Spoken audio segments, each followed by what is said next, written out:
కొన్ని negative news చూసుకుంటే మనకు ఐఎల్ఎఫ్ఎస్ క్రైసిస్ జరిగింది. IL&FS infrastructure leasing and financing అలా ఏదో ఉంటుంది.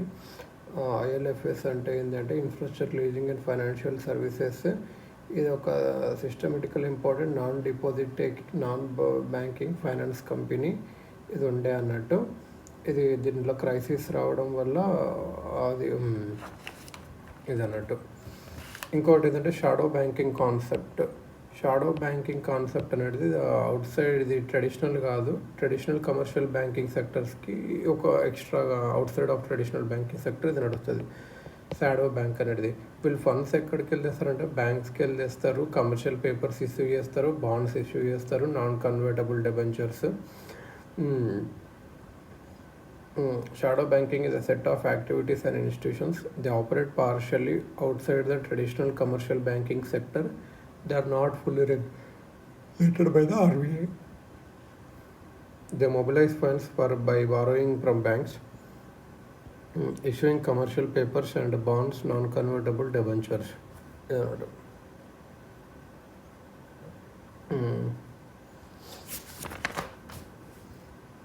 ఇది ఎట్లా అంటే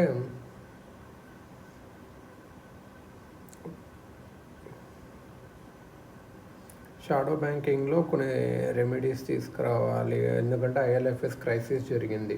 ఐఎల్ఎఫ్ఎస్ క్రైసిస్లో ఏం జరిగింది అంటే వాళ్ళ క్లయింట్స్ మనీ వాళ్ళ యొక్క లిక్విడిటీ డెప్ట్ మ్యూచువల్ ఫండ్స్ అన్నీ ఐఎల్ఎఫ్ఎస్లో పెట్టారు, డిహెచ్ఎఫ్ఎల్లో పెట్టారు, హౌసింగ్ దాంట్లో. అవేమో ఫెయిల్ అయినాయి. అప్పుడేమో మనీ ఇవ్వాల్సి వచ్చింది మ్యూచువల్ ఫండ్స్ వాళ్ళకు.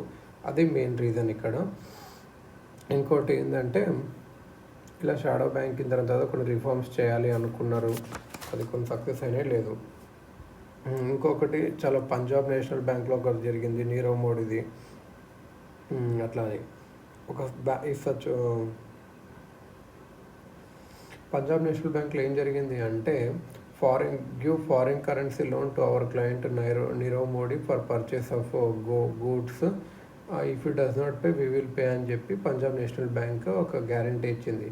If such a bank guarantee given to another bank in foreign country, it is called letter of undertaking or letter of credit or letter of credit. ఒక letter of undertaking or credit or comfort ఒకటి ఇచ్చింది. ఏమని ఇచ్చింది, మీరు అక్కడ డబ్బులు ఇవ్వండి నీరవ్ మోడీకి, తను కొనుక్కుంటాడు ఏమన్నా డైమండ్స్ అలాంటివి, మేము తను పే చేయకపోతే మేము చేస్తామని. బ్యాంక్ దీనివల్ల ఏమొస్తుంది అంటే కమిషన్ వస్తుంది ఈ లెటర్స్ ఇవ్వడం వల్ల. ఈ ఫారిన్ కరెన్సీ ఏదైతే డైరెక్ట్ లోన్ వచ్చిందో first that foreign currency that loan goes into Punjab National Bank's nostro account అని అంటాం. నోస్ట్రో అకౌంట్ నీరవ్ మోడీ ఈ డాలర్స్ని డైమండ్స్ని కొనుక్కోవడానికి యూజ్ చేస్తాడు.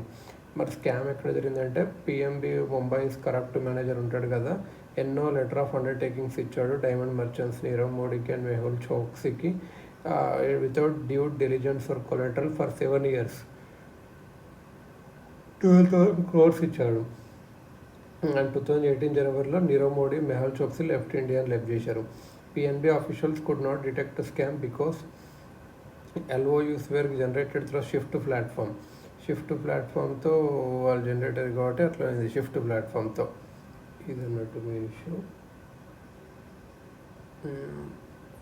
Financial messaging system SWIFT Russia వచ్చి బ్యాన్ అయింది. షిఫ్ట్ ప్లాట్ఫామ్తో ఇష్యూ చేశారు. అదేమో మన కోర్ బ్యాంకింగ్ సొల్యూషన్లో ఇంటిగ్రేట్ లేదు. మరి షిఫ్ట్ బ్యాంకింగ్ సొల్యూషన్ అంటే ఏంటి అంటే గ్లోబల్గా ఇది వాడతారు. షిఫ్ట్ ఫుల్ ఫామ్ ఏంటంటే society for worldwide interbank financial telecommunications. Society for worldwide interbank financial telecommunications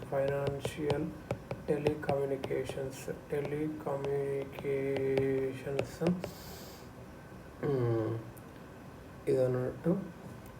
ఇది కోఆపరేటివ్ ఆర్గనైజేషన్ ఇన్ బెల్జియం నుండి అది స్టార్ట్ చేసింది. ఇది ఒక మెసేజింగ్ ఫంక్షన్ లాగా బ్యాంక్స్కి చేస్తుంది. ఎన్బిఎఫ్స్ అండ్ బ్రోకర్స్ కూడా వాళ్ళు may or may not have direct bank relations, settlement systems which is other due to international borders వల్ల. సో ఇది షిఫ్ట్ ప్లాట్ఫామ్ అన్నట్టు. నేషన్స్ బ్యాన్ షిఫ్ట్ నుంచి ఎవరెవరు బ్యాన్ అయ్యారంటే ఇరాన్ బ్యాన్ అయింది, రష్యా కూడా రష్యన్ యుక్రెయిన్ వార్ తర్వాత బ్యాన్ అయింది. సో షిఫ్ట్ అనేది క్రాస్ బార్డర్ ట్రాన్సాక్షన్స్కి యూజ్ అవుతుంది. కనిపెట్టింది ఎవరు అంటే బెల్జియంలో ఉంటుంది దీని ఒక కోఆపరేటివ్ ఆర్గనైజేషన్ ఇది అన్నట్టు. ఇప్పుడు యూఎస్ఏలో ఉన్న ఒక బ్యాంకు మన ఇండియాలో ఉన్న ఒక బ్యాంక్ మెసేజ్ చేసుకోవాలంటే షిఫ్ట్ మెసేజ్, మన ఇండియాలో చేసుకోవాలంటే SMFS అని ఒకటి ఉంటుంది. Structured STRUCTURED structured financial messaging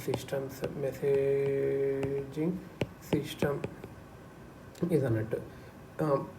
ఇది ఎవరు TCS డెవలప్ చేసింది. ఇది మెసేజ్ ఫంక్షనింగ్ ఇన్ నెఫ్ట్ కానీ RTGS కానీ అదర్ ఇంట్రా బ్యాంక్ ట్రాన్సాక్షన్స్ ఇండియాలో చేయడానికి SMFS structured financial messaging system. మరి వరల్డ్ వైడ్గా చేసుకోవడానికి షిఫ్ట్ క్రాస్ బార్డర్గా society for worldwide interbank financial టెలికమ్యూనికేషన్కి ఇది అన్నట్టు.